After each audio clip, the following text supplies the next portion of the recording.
Hello friends, कैसे हैं आप सभी। उम्मीद करता हूँ आप सभी अच्छे होंगे। आज कक्षा 10वीं गणित प्रश्नावली 7.2 के दूसरे प्रश्न को हल करेंगे। अगर आपको यह वीडियो अच्छी लगती है तो ये लाइक करें। जो छात्र चैनल पर नए हैं चैनल को सब्सक्राइब करें तथा बेल आइकन को प्रेस करें, जिससे आने वाली वीडियो को नोटिफिकेशन समय समय पर मिलता रहे।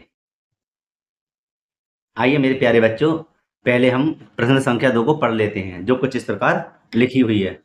लिखा है, बिंदुओं 4 कॉमा माइनस का 1 और -2 कॉमा -3 को जोड़ने वाले रेखाखंड को समत्रिभाजित करने वाले बिंदुओं के निर्देशांक ज्ञात कीजिए।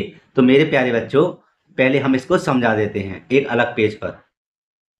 तो देखिए मेरे प्यारे बच्चों, यहाँ पर एक रेखा है, ठीक है। इसका नाम ए है और ये बी है, ठीक है। इसके निर्देशांक हैं 4 कॉमा -1 और इसका निर्देशांक है -2 कॉमा -3। ये ए और बी के निर्देशांक हैं। तो इस रेखा को समत्रिभाजित करना है। सम माने सम बराबर, त्रि माने 3, भाजित माने भागों में, ठीक है। तो यहां देखिए आप, तो आइए देखते हैं।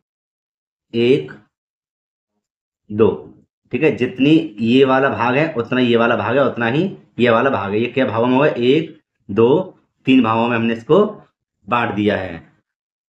तो इसका नाम है P और इसका नाम है Q। तो इन दोनों का निर्देशांक, मतलब इन दोनों के निर्देशांक ही हमें ज्ञात करने हैं। तो चलिए इनके निर्देशांक मान लेते हैं x कॉमा वाई, और इसके भी निर्देशांक मान लेते हैं x कॉमा वाई। तो यहां देखिए, a से p की दूरी बराबर है, p से q की दूरी बराबर है और q से b की दूरी बराबर है, ठीक है। मेरे प्यारे बच्चों, इसको लिख लेते हैं। a से p की दूरी बराबर है, p से q की दूरी बराबर है और q से b की दूरी बराबर है, ठीक है। तो इन तीनों की दूरी कैसियां हैं, बराबर हैं। तो आइए इसको हम लिख लेते हैं यहां पर। यहां लिख देंगे मेरे प्यारे बच्चों हल, और लिख देंगे माना कि P जो बिंदु था उसको मान लिया x1 y1, और Q बिंदु को मान लिया x1 और y1।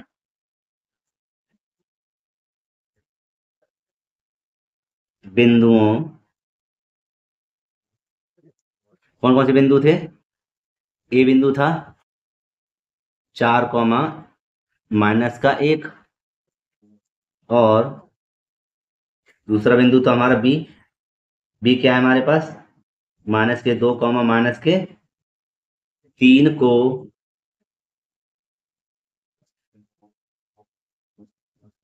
मिलाने वाले मिलाने वाले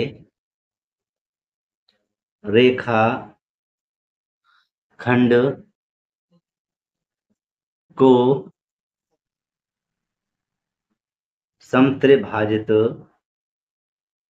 रेखाखंड को समत्रिभाजित करता है, समत्रिभाजित करता है। इसको थोड़ा सीधा कर लेते हैं ऐसे। तो यहां देखिए मेरे प्यारे बच्चों, एक बार फिर से, इसका मतलब है यदि किसी रेखा को कोई दो बिंदु समत्रिभाजित कर रहा है तो इसका मतलब है यह 1:2 में विभाजित करेगा, है ना, और 2:1 में विभाजित करेगा। तो आप इसको अच्छी तरह से याद कर लें, कब समत्रिभाजित आए तब, ठीक है बेटे, समझे। तो इसको, ये कहां से आया, ये आया, मान लीजिए एक यहां पर है, एक यहां पर है, एक यहां पर है। तो ये हो जाएगा 1:2, एक बार से 7 हो जाएगा, और एक बार हो जाएगा एक यहां से उठा लीजिए दूसरी बार में, और 2 इधर।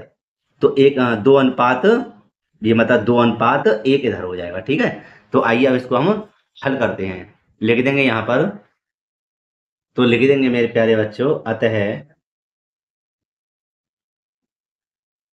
P कॉमा ए बी को आंतरिक 1:2 के अनुपात में विभाजित करता है। तो मेरे प्यारे बच्चों इसको अब हल करेंगे, लिख देंगे। इसलिए विभाजन सूत्र से, ठीक है।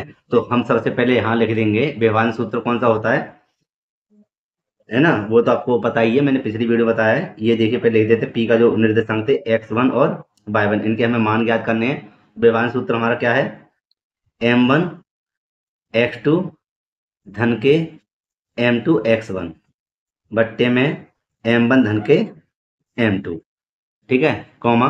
यहां देखिए y का मान क्या हो जाएगा, m1 y2 धन के m2 y1 बट्टे में m1 धन के m2। तो अब मेरे प्यारे बच्चों इसके हम मानों को रखेंगे। आइए मेरे प्यारे बच्चों हम इसके मानों को रखते हैं। ये देखिए मैंने अलग से इनके मानों को लिख दिया है। यहाँ पर ये लिखा हुआ है x1 का मान है, मतलब ये पहले मैं बता दूं ये a बिंदु है और ये b बिंदु है, ठीक है। और मैंने यहाँ पर लिख दिया x1 y1 और b के मानों को लिख दिया x2 और y2। ये हमारे अनुपात था जो पहला वाला है ना, इसमें लिख दिया m1 और m2। तो इसको लिखते हैं यहाँ पर हम। m1 का मान आपको पता है 1 है, गुणा x2 का मान हमारे पास क्या है, x2 का मान है -2 धन m2 का मान क्या है हमारे पास 2 गुणा x1 का मान क्या है 4 बट्टे m1 का मान है 1 प्लस के और m2 का मान 2। बेटे ऐसे पहले इसका मान रख देते हैं। 1 गुणा y2 का मान क्या हमारे पास -3 धन m2 का मान क्या हमारे पास, m2 का मान 2 है, गुणा y1 का मान क्या है -1 और पूरे के बट्टे m1 का मान 1 प्लस के 2, ठीक है। इसको करते हैं साइड और मेरे प्यारे बच्चे इसको हल करते हैं, है ना। देखिए आप यहाँ हो जाएंगे आपके -2 एकम 2 और प्लस के 4 दूनी 8 या 2 चौक 8 बट्टे यहाँ कितने बचे, यहाँ बचे हमारे 3, मतलब 2 और 1 कितने हो गए 3। यहाँ देखिए चलो इसको सरल कर लेते हैं। ये हो जाएंगे हमारे 4 में से 2 गए तो कितने बचे 2/3, एक तो ये आ गया। इधर देखिए यहाँ हो जाएगा आपका -3 एकम 3 और माइनस प्लस माइनस, दोबारा देखिए -3 एकम 3 माइनस प्लस -2 एकम 2 बट्टे में 2 और 1 कितने आ गए 3। तो मेरे प्यारे बच्चों 3 और 2 माइनस के जोड़े जाएंगे कितने हो जाएंगे -5/3। यहाँ देखिए थोड़ी सी गलती होगी, 4 दूनी 8 बताए थे मैंने और जानबूझ के गलती कर 8 है ना। 8 में से माइनस के 2 गए तो कितने बचे 6, कितने बचे 6 धन के और 3 दूनी 6 कितना है यहाँ पर 2 आ गया, ठीक। और एक इधर आ गया कितना -5/3। तो मेरे प्यारे बच्चों ये किसका मान आ गया, ये मान आ गया हमारा p का। तो यहाँ लिख देंगे साइड में p x और y, x1 और y1, ठीक है। तो इनके मान हमारे पास क्या आए हैं 2 -5/3, ठीक है मेरे प्यारे बच्चों। ये इनके मान हमारे पास आ गए। अब हम मान ज्ञात करेंगे किसके, q के। तो यहाँ अलग पेज पर इसको हल करेंगे। तो मेरे प्यारे बच्चों यहाँ मैंने इसको लिख दिया है, यहाँ देखिए आप यह मैंने लिख दिया है इसको, ये रहा, मैंने थोड़ा समय बचा दिया है, लिखा हुआ है अब q ab को 2:1 के अनुपात में विभाजित करता है। और q है ना, तो q के बिंदु क्या थे x1 और y1 और मैंने फॉर्मूला क्या लिया है वही लिया है जो मैंने आपको बताया था विभाजन सूत्र से। इसको हल कर रहे हैं मेरे प्यारे बच्चों, ठीक है। तो 2 अनुपात, पहले हमने कितना अनुपात लिया था 1:2 लिया था, क्यों, क्योंकि समत्रिभाजित के बारे में कह रहा है वो ना, इसके मान हमें ज्ञात करने हैं। तो अब हम 2:1 में इसको विभाजित करेंगे, ठीक है। तो यहाँ मैंने ये विभाजन का सूत्र लिख दिया है और यहाँ पर इसको करते हैं सेट। ये मैंने सेट कर दिया और मान मेरे प्यारे बच्चों वही रहेंगे, ठीक है, ए और बी के। बस ये जो है ना 1:2 यहाँ पर लिख देंगे 2:1, क्यों, क्योंकि हमने क्या कहा है 2:1 के अनुपात में विभाजित करेंगे। तो ये हो जाएगा आपका m1 और ये हो जाएगा m2। तो यहाँ पर देखिए अब हम इसको लिख देते हैं। इस समय m1 का मान है 2, ठीक है, रुके 1 मिनट, ये मैंने दोबारा लिख दिया इसको, ठीक है। यहाँ देखिए m1 का मान क्या हमारे पास 2 गुणा x2 का मान हमारे पास है -2 धन m2 का मान है हमारे पास 1 और x1 का मान है हमारे पास कितना 4 बट्टे m1 का मान क्या था 2 और m2 का मान क्या था 1।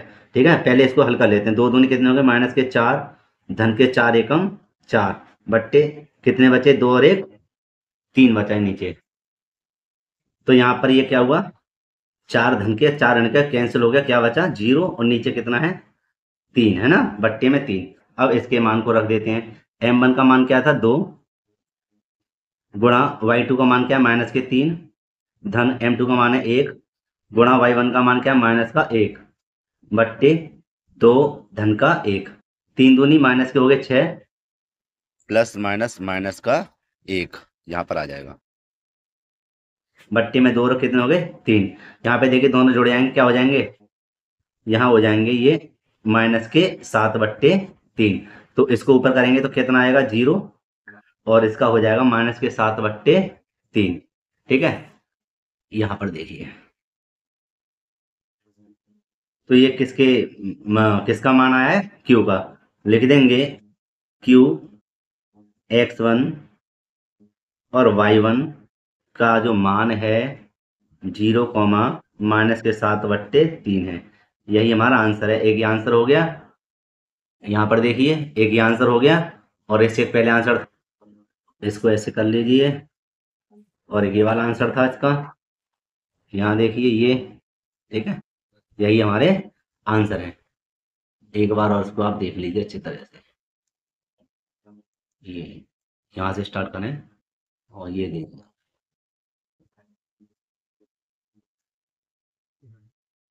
और एक बार लास्ट का ये देख लीजिए। ठीक है, ये हो गया। तो मेरे प्यारे बच्चों अगर आपको वीडियो अच्छी लगी है तो एक लाइक जरूर करना और अपने मित्रों में वीडियो को जरूर शेयर करें। मिलते हैं इसी प्रकार की एक और वीडियो में। जय हिंद।